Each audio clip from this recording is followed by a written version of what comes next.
Pai do Senhor Jesus, meus irmãos. Prego o evangelho daqui da janela de casa hoje mesmo. Aí, ó, o que eu fiz? Aquele microfone que eu ganhei, vou usar ele daqui, né? E que é um sobrado. Eu coloquei a caixa aqui, ó, em cima de uma cadeira, né? Em cima do telhado. Vou pregar pros vizinhos aqui, né, meus irmãos? Tipo assim, eu poderia ter ido pra rua? Poderia, mas hoje seria... digamos que hoje seria perca de tempo eu ir pra rua, porque as ruas aqui tá vazia, né? Aí desde ontem eu tô me preparando, buscando ao Senhor, né? Pra fazer essa obra daqui mesmo. Acompanha aí, meus irmãos. Que Deus possa abençoar a vida de vocês aí. Que Deus venha despertar os vizinhos aqui, né? Vamos ver como que vai ser. Tudo pra glória de Deus.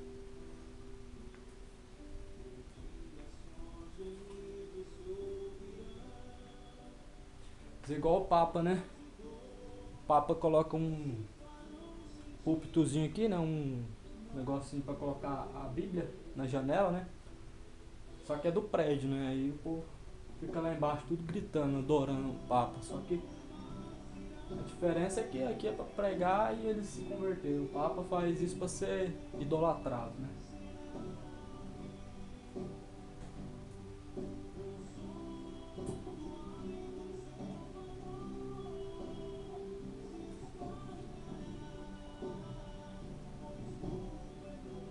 Amém. Uma boa tarde a toda a vizinhança agora, nessa tarde maravilhosa. Hoje eu venho trazer a vocês as boas novas do Evangelho do Senhor Jesus Cristo. Considerem-se vocês hoje privilegiados por estar ouvindo a palavra de dentro das suas casas. Porque muitas pessoas hoje não têm o privilégio nem de ouvir a palavra dentro de um templo, porque os templos estão se fechando. Quanto mais a palavra chegar dentro da sua casa sem que você saia da sua casa. Bom, eu te convido, você que está aí agora, sentado no seu sofá, na sua cadeira, você que está aí na sua casa, se esse som chega no seu ouvido agora, convido você a tirar alguns minutinhos para que você seja, então, abençoado. Vocês vão compreender o que está acontecendo. Como diz a palavra do Senhor no livro de Apocalipse, quem tem ouvidos, ouça o que o Espírito de Deus diz. Pois então ouça. Porque o Senhor, como diz a palavra do Senhor Jesus Cristo, o Senhor não fará nada na terra sem que antes Ele use os seus profetas e os seus servos para vos alertar. Então, Deus não vai mandar peste na terra sem que antes Ele alerte o seu povo, ou seja, já estava avisado, antes que essa peste viesse sobre o planeta Terra, para poder matar milhares de almas. Todos já estavam avisados. Só que o problema é que o homem é incrédulo, não acredita em nada, e todavia o homem sempre teve que quebrar a cara para poder aprender, sempre desde pequeno. O ser humano tem que quebrar a cara para que possa aprender. Não quiseram dar ouvidos quando a palavra do Senhor dizia que haveria pestes, e agora a terra está aí. Se tivessem dado ouvidos e se tivessem guardado a palavra, ninguém teria sido pego de surpresa. Quero ler uma palavra aqui no livro de Marcos. No livro de Marcos, capítulo 13. Se você tem um momento agora, pega a sua Bíblia e leia junto comigo. Abra sua Bíblia no livro de Marcos, capítulo 13. Pois essa palavra aqui é justamente para vocês mesmos. Para abençoar o teu lar, para abençoar a tua vida. Porque nesse momento a qual o país está vivendo, o planeta que se chama Terra dos Viventes está vivendo, é só o Senhor para abençoar e então trazer melhoras, trazer algum tipo de melhoria. É só o Senhor. Então abre sua Bíblia, se você tem essa oportunidade, não perde ela. Marcos capítulo 13, versículo de número 32.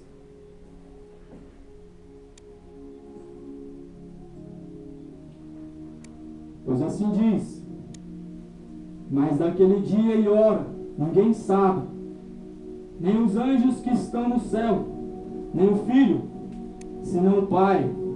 Olhai, vigiai e orai, porque não sabeis quando chegará o tempo.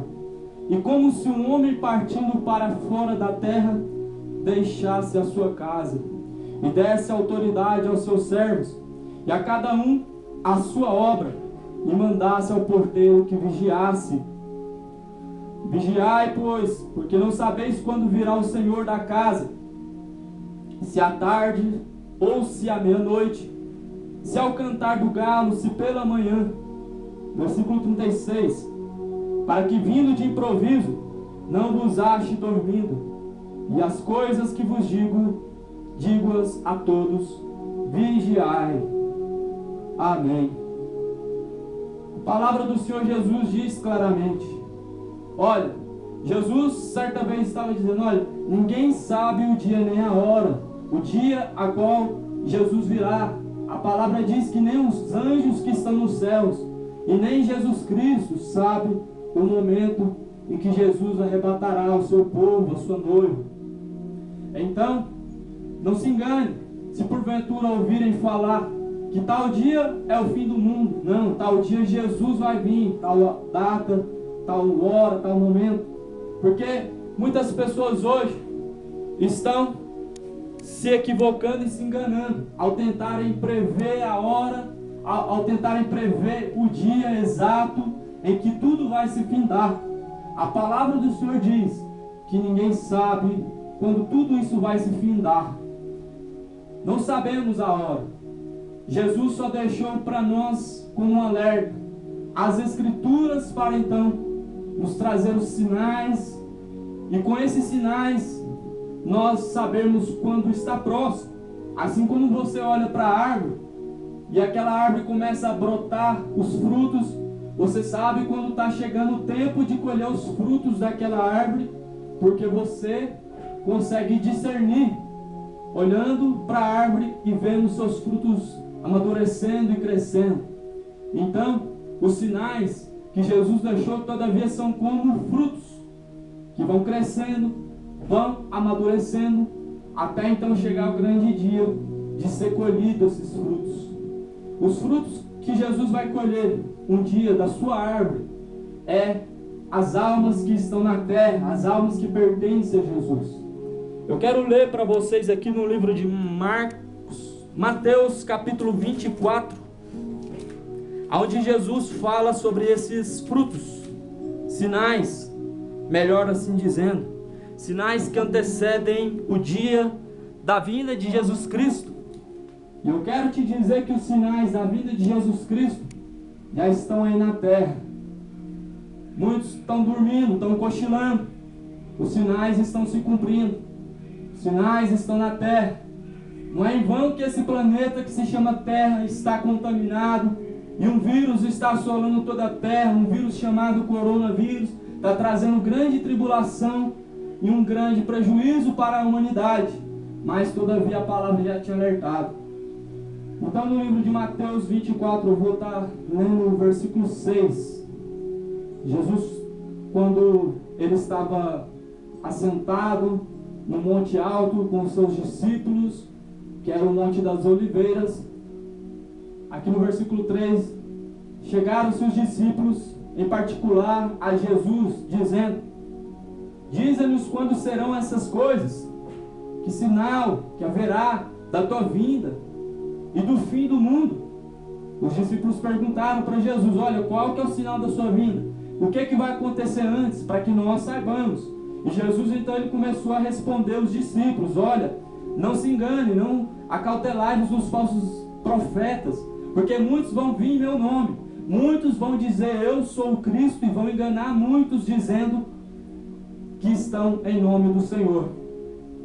E já está acontecendo. Muitos em nome do Senhor Jesus Cristo estão tomando o nome do Senhor em vão, para profetizar engano, para profetizar mentiras, para profetizar coisas que é agradável ao ouvido do homem.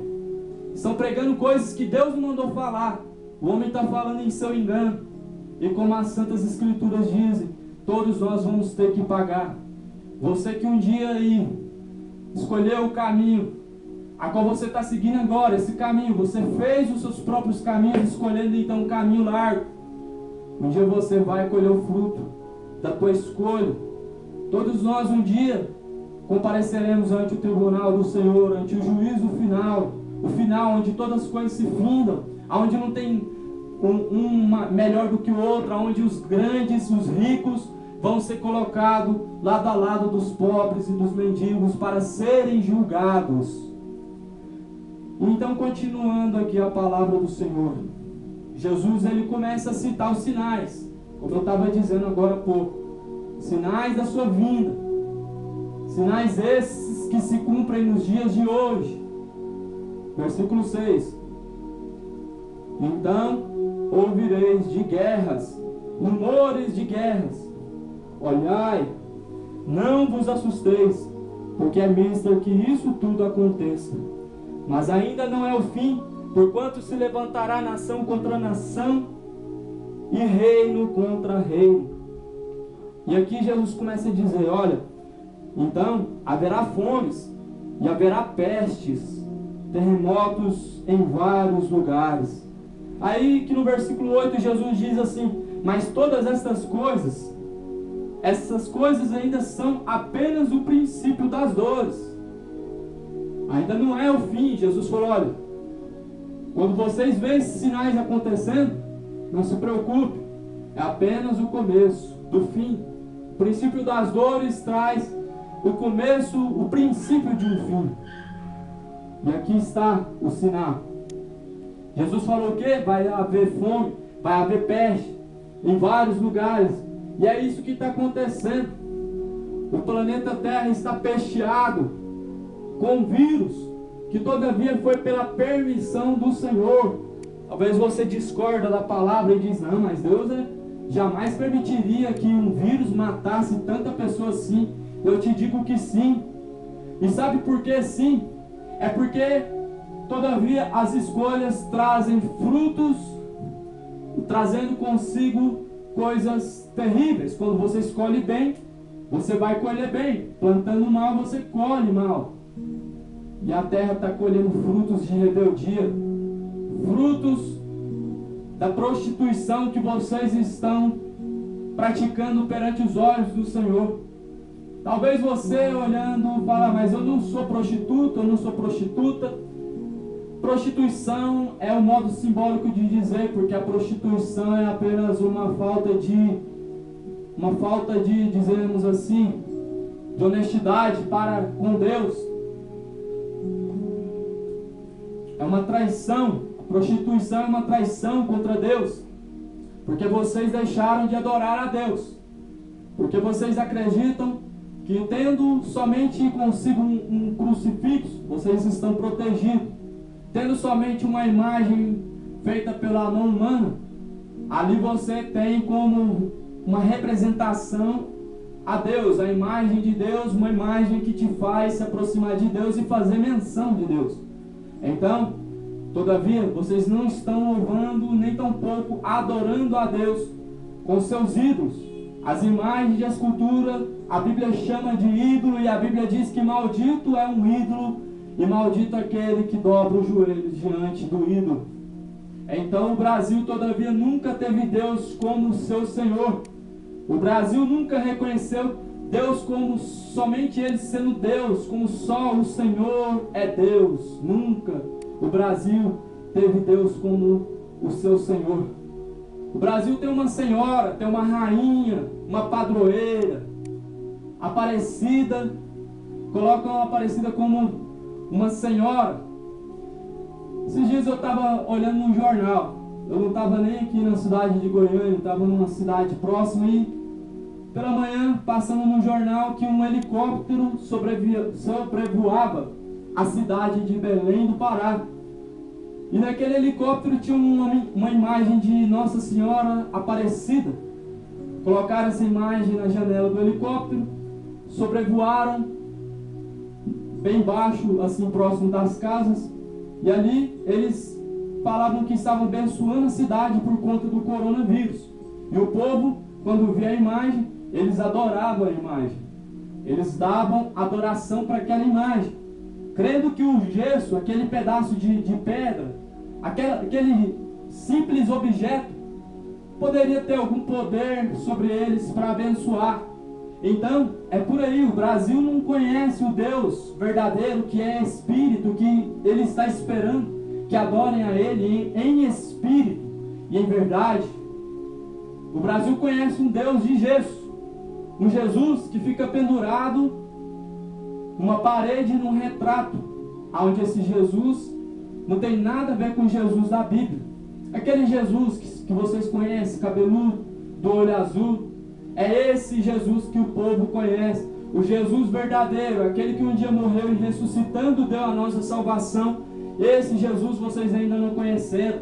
Nós não podemos ainda ver a Deus porque não foi chegada a hora, mas a fé do homem é tão pouca que se ele não vê, ele não pode crer. Então ele tem que pôr na sua mente que aquela imagem de escultura é uma imagem de Deus, e assim ele começa a desenvolver uma certa fé. É uma fé errada, digamos assim, na presença de Deus. Sabe por quê? A palavra de Deus, a palavra do Senhor Jesus Cristo, ela diz que a fé é o firme fundamento das coisas que não se vê, mas se esperam. Ouviram? A fé não se vê, você espera. A fé é firme fundamento daquilo que você ainda não pode ver, mas o que? Você está esperando. Assim é a Deus. Ele é Espírito, você não pode ver a Deus. Você espera um dia o conhecer e estar ao lado dele. Enquanto isso, você usa somente a fé. E assim você consegue conhecer a Deus e sentir a presença dele. Então, Brasil, chegou a hora de arrependimento. A hora do arrependimento. Não arrependimento por palavras, da boca para fora, dizer, eu me arrependo. Não. Esse arrependimento, ele é mentiroso. Esse arrependimento não é o suficiente. A Bíblia, ela nos mostra que todavia, quando aqueles homens que se arrependeram pela palavra de Jesus Cristo, eles deixaram suas casas, eles deixaram seus pecados, deixaram tudo e seguiram Jesus. Homens que tinham suas famílias, eram homens pecadores, que tinham uma vida totalmente oposta e contrária à vontade de Deus. Mas Jesus falou para eles: vai, os teus pecados estão perdoados, mas vai e não peques mais. Ouviram? O arrependimento verdadeiro é esse. Você dizer que se arrependeu de ser um alcoólatra, de se embriagar, de prostituir é uma coisa. Isso não é arrepender. O arrependimento é quando parte de dentro para fora, porque aí agora você vai largar aquela prática que é má perante os olhos de Deus, perante o coração do Senhor, como por exemplo a embriaguez. A palavra do Senhor tem muitos respaldos, tem alguns respaldos contra a embriaguez.